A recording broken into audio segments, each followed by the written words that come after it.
नमस्कार साथियों, आइए आज हम लोग चर्चा करेंगे। यदि किसी वस्तु की सेलिंग प्राइस दी गई हो तो कॉस्ट प्राइस कैसे ज्ञात करते हैं।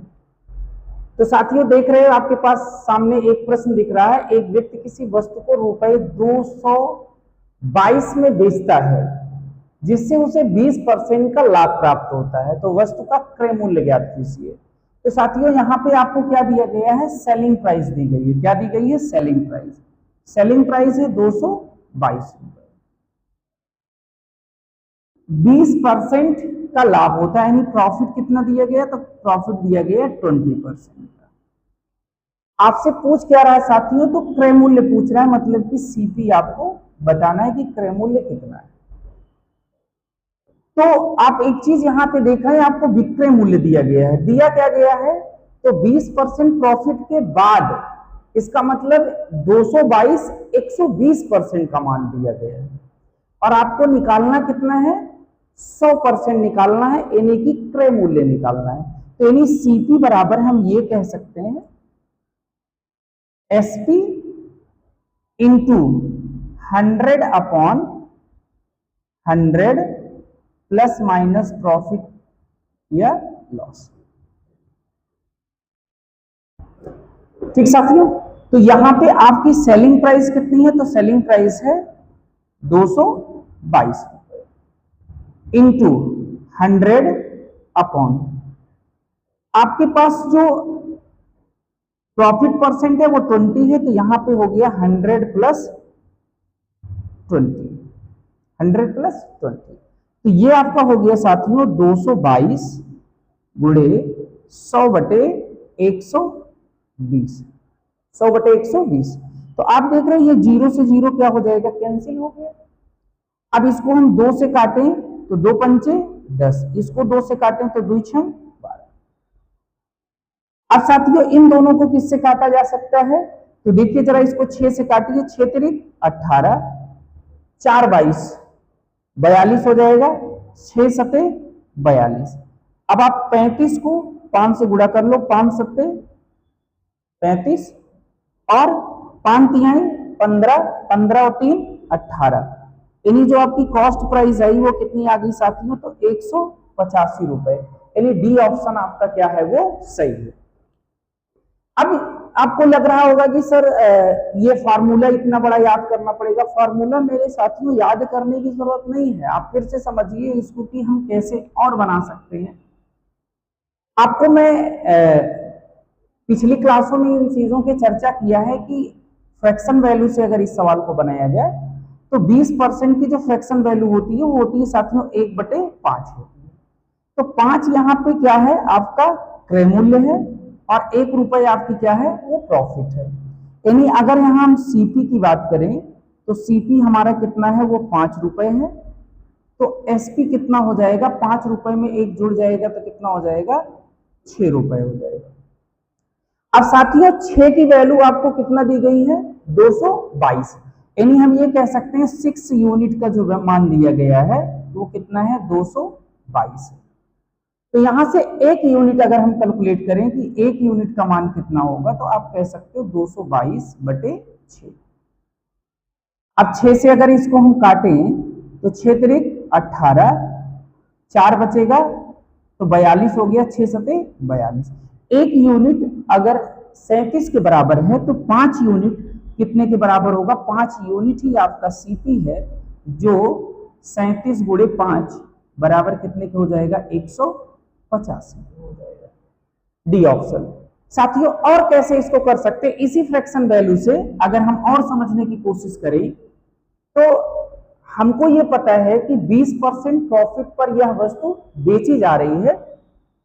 यानी खरीदी कितने में गई है, 5 में, और बेची कितने में गई है, 5 और 1 लाभ हो रहा है यानी 6 में। अब 6 की वैल्यू कितना है, 222 है। तो कितने गुना ये है, तो हम ये कह सकते हैं 6 से इसको डिवाइड करें तो 6 तिरिक 18, 4 बचेगा, 6 सते 42, मतलब 37 टाइम्स है। तो ये भी अगर 37 टाइम्स होगा तो कितना हो जाएगा, 185। क्या हो जाएगा, 185, यानी कि क्रय मूल्य हो जाएगा। और हम कैसे इसको और जल्दी कर सकते हैं, और कैसे कितना जल्दी इस सवाल को हम बना सकते हैं। तो साथियों आपको प्रॉफिट 20% है और सेलिंग प्राइस है 222 रुपए। 20% की फ्रैक्शन वैल्यू होती है 1/5। 5 आपका क्रय मूल्य है, प्रॉफिट आपका 1 रुपए का है। प्रॉफिट कितने का है? 1 रुपए का है। तो यहां पे जो 5 की वैल्यू निकालनी है और 5 1 6 की वैल्यू दी गई है। तो जो दिया गया है 5 सीपी 1 की प्रॉफिट यानी 6 की वैल्यू कितना है? 6 की वैल्यू 222 है। तो 222 में जो वैल्यू दी गई उससे हम क्या करेंगे? डिवाइड करेंगे और जो निकालना है उससे क्या करेंगे? मल्टीप्लाई करेंगे। तो निकालना क्या है? 5। अब इससे ये क्या मिल जाएगा आपको? सीपी मिल जाएगा। तो इसको अगर हम इससे डिवाइड करें तो कितना हो जाएगा? 6 3 18 और 6 7 42। अब 37 गुणे 5 जब करोगे तो कितना आ जाएगा? 185। अब ये साथियों देखिए जो ये चीज आपको बताया गया ये वही तो है कि सीपी बराबर एसपी इंटू 100/100 प्लस प्रॉफिट, यही तो है। एसपी कितना है? 222 है इंटू 100/20% की प्रॉफिट है तो 120 हो गया। अब 120 हो गया तो ये क्या हो गया? 20 से काटेंगे 20 पंचे 100 और 20 छक्का 120। तो 5/6 ही तो है, 5/6। अब इसको आप काटोगे तो कितना आएगा? 37 और 37 को 5 से गुणा करोगे तो कितना हो जाएगा? 185। हम उम्मीद करते हैं कि आपको ये मेरी बात समझ में आई कि यदि किसी वस्तु का विक्रय मूल्य दिया गया है, प्रॉफिट परसेंट दिया गया है, तो वस्तु का क्रय मूल्य कैसे ज्ञात करेंगे। तो हमने आपको 2-3 मेथड से बताने की कोशिश किया है कि कैसे कैसे हम सवाल को बना सकते हैं। आइए साथियों हम लोग देखते हैं क्वेश्चन नंबर 2। एक व्यक्ति किसी वस्तु को रुपए 216 में बेचता है जिससे उसे 20% का लाभ प्राप्त होता है। वस्तु का क्रय मूल्य बताइए। यानी आप एक चीज यहां देख रहे हैं कि सेलिंग प्राइस कितना है, तो सेलिंग प्राइस है 216 रुपए। प्रॉफिट परसेंट कितना है, तो प्रॉफिट परसेंट है 20% है। आपको निकालना क्या है साथियों? तो क्रय मूल्य निकालना है। क्रय मूल्य निकालना है, दिया क्या है? 216, ठीक है। 216 रुपए ये क्या है? विक्रय मूल्य है। निकालना क्या है? क्रय मूल्य निकालना है। 100 निकालना है और 120 गिवन। 0 से 0 कट गया। इसको 6 से काटते हैं, 6 दूनी 12, 6 तिरिक 18, 3 बचेगा, 6 छक 36। फिर 2 से काटते हैं, कितना आ जाएगा? 18। 18 गुणे 10 बराबर कितना हो गया साथियों? तो 180। कितना आ गया साथियों? 180। B option is a. आइए साथियों हम लोग क्वेश्चन नंबर 3 पे चर्चा करते हैं। एक पंखे का विक्रय मूल्य रुपए 7,392 है। यदि लाभ 32% है तो पंखे का क्रय मूल्य ज्ञात कीजिए। साथियों आपको सेलिंग प्राइस कितना दी गई है? 7,392 रुपए दी गई है। आपको जो प्रॉफिट दिया गया है वो 32% का दिया गया है। आपको निकालना क्या है साथियों? तो कॉस्ट प्राइस निकालना। इट मीन्स 32% प्रॉफिट का मतलब जो 7,392 है ये 132% की वैल्यू आपको दी गई है और 100% आपको निकालना है। यानी अगर हम सीपी की बात करें तो 7,392 गुणे 100/100 प्लस 32। तो साथियों ये हो जाएगा 7,392 गुणे 100/132। अब साथियों अगर इन दोनों यहाँ पे 132 है, यहाँ 7,392 है। साथियों ये 3 से कटेगा, 3 चौक 12, 1 बचेगा, 3 चौक 12। इसको भी 3 से काटा जाए, 3 दूनी 6, 1 बचेगा तो 3 चौक 12, फिर 1 बचेगा 19 हो जाएगा, 3 छक 18, 1 बचेगा, 3 चौक 12। अब इसे अगर देखा जाए तो ये किस संख्या से कट सकता है? तो यहाँ पे दिख रहा है कि 11 से कटेगा, 11 चौक 44। इसको काटा जाए 11 से, 11 दूना 22, 2 बचेगा 26 हो जाएगा, 11 दूना 22, 4 बचेगा 44 हो जाएगा, 11 चौक 44। अब इसको अगर हम 4 से काटे तो कितना हो जाएगा? 4 पंचे 20, 2 बचेगा, 4 छन 24, यानी ये आपका हो गया 56 गुणे 100। तो साथियों कितना आ गया आपका 5600, कितना आ गया 5600, यानी option number C is the right answer. Option number C is the. आइए साथियों नेक्स्ट क्वेश्चन देखते हैं, क्वेश्चन नंबर 4। एक दुकानदार ने 30% की हानि पर लेख बेचा, यदि विक्रय मूल्य रुपए 350 है तो लागत मूल्य यानी कि क्रय मूल्य आपको ज्ञात करना है। विक्रय मूल्य कितना है साथियों, तो विक्रय मूल्य आपका है, सेलिंग प्राइस है 350 रुपए, सेलिंग प्राइस कितना है 350 रुपए। यहाँ पे साथियों हानि हो रही है, मतलब लॉस कितने का है, तो लॉस है 30% का। आपको बताना क्या है साथियों कि क्रय मूल्य क्या होगा। आपने ये देखा कि किसी वस्तु को 30% की हानि पर बेचा जा रहा है, यानी लॉस कितना है 30% है, और विक्रय मूल्य कितना है 350 रुपए है। तो आपको कॉस्ट प्राइस बतानी है कि क्रय मूल्य क्या होगा। हमने बताया कि जब प्रॉफिट होगी तो 100 प्लस हो जाएगा। अब यहां पे क्या हो रहा है, लॉस हो रहा है। इसका मतलब क्या है कि जो एसपी होगा ये गिवन है 350, अब SP into 100 upon 100 minus loss, ये किसको रिप्रेजेंट करेगा, सीपी को रिप्रेजेंट करेगा। सीपी बराबर क्या होगा, SP into 100 upon 100 minus loss. तो यहां पे अगर आप सीपी निकालोगे तो साथियों क्या हो जाएगा, 350 गुणे 100 अपॉन 100 माइनस 30। 100 में से 30 क्या हो जाएगा, माइनस हो जाएगा। तो यहां पे क्या हो गया 350 गुणे 100/70, 0 से 0 कट गया, 7 से 35 को काटेंगे कितनी बार जाएगा, 7 × 5 = 35। अब 5 गुणे 100 बराबर कितना हो जाएगा साथियों, तो 500 हो जाएगा। कितना हो जाएगा 500, यानी जो आपका आंसर है वो क्या है, ए आपका सही है। आइए इसको और देखते हैं कैसे हम लोग बना सकते हैं।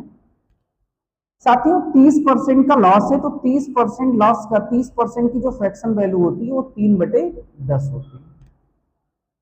यानी अगर हम सीपी की बात करें तो सीपी 10 रुपए है और लॉस कितने का हो रहा है, 3 रुपए का लॉस हो रहा है। तो यानी सेलिंग प्राइस कितनी हो जाएगी, तो सेलिंग प्राइस 7 हो जाएगी। साथियों 7 की वैल्यू कितना दी गई है, तो आप कहोगे 350 दी गई है। 7 की वैल्यू कितनी दी गई, 350। तो 7 से इसको भाग करो कितनी बार जाएगा, 7 × 5 = 35 और 7 शून्य, यानी ये 50 गुना है 7 से।